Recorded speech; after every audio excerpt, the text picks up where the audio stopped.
ખેડા પાસે આરણસેલે દરોડા પાડી 202 વિદેશી દારૂની પેટી સાથે એક આરોપીની ધરપકડ કરી છે। પીપળાતા ગામની સીમમાં આરણસેલે દરોડા પાડ્યા, જ્યાં ફેક્ટરીની પાછળ ખુલ્લા મેદાનમાંથી મોટી માત્રામાં વિદેશી દારૂનો જથ્થો મળી આવ્યો। પોલીસે એક આરોપીને ઝડપી પાડ્યો તો અન્ય 4 થી 5 જેટલા આરોપીઓ ફરાર થઈ ગયા હતા। પોલીસ તપાસમાં આ દારૂનો જથ્થો રંગા નામના બુટલેગરનો હોવાનું સામે આવ્યું છે। હાલ પોલીસે વિદેશી દારૂનો કબજો મેળવીને ફરાર આરોપીઓને ઝડપી પાડવા માટે તપાસ હાથ ધરી છે।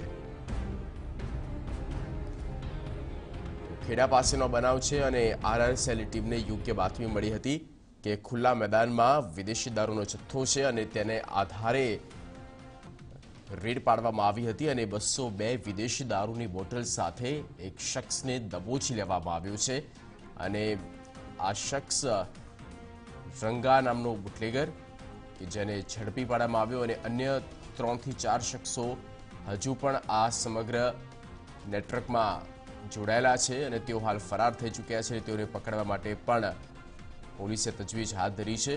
વિદેશી દારૂની 202 બોટલો આખરે લાવ્યા ક્યાંથી અને કોને આ માલ પહોંચાડવાનો હતો, આ તમામ ઘટનાક્રમ પરથી પડદો ઉચકાશે જ્યારે સફળતા મળશે પોલીસ વિભાગને।